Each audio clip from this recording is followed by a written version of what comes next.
प्रणाम सब गोटे के। हम शालिनी झा और अहाँ सबके बीच उपस्थित छी एकटा कन्या परिछन के गीत लऽ कऽ। और ई हमर दीदी छथि अर्चना झा। तो सुनू अहाँ सब ई गीत कन्या परिछन के गीत और केहन लागल से जरूर बताएब। धन्यवाद। चलू चलू बहिना जहिना छी तहिना, लाल भैया लकाएला लाल भैया लकाएला लाले लाले कनिया।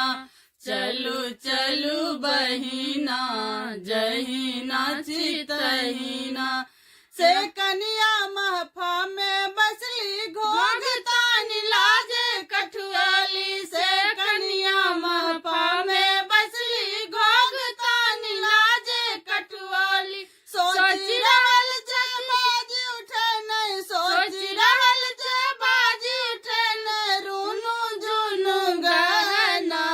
चलो चलो बहिना जहिना छी तहिना, लाल भैया लकाएला लाल भैया लकाएला लाले लाले कनिया।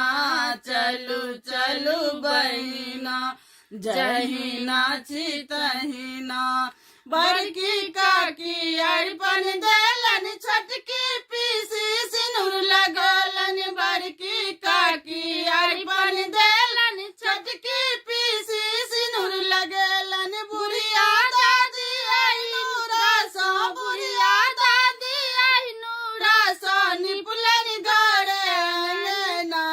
चलो चलो बहिना जहिना छी तहिना, चलो चलो बहिना जहिना छी तहिना, लाल भैया लकाएला लाल भैया लकाएला लाले लाले गहना।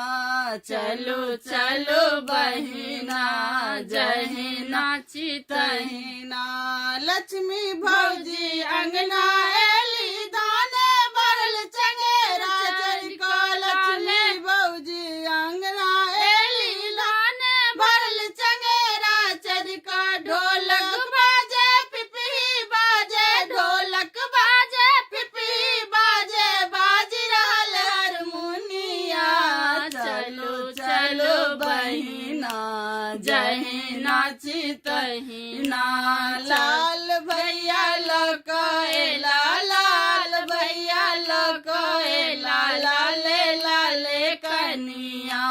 चलो चलो बहिना जहिना छी तहिना, लाल भैया लकाएला लाल भैया लकाएला लाले लाले कनिया।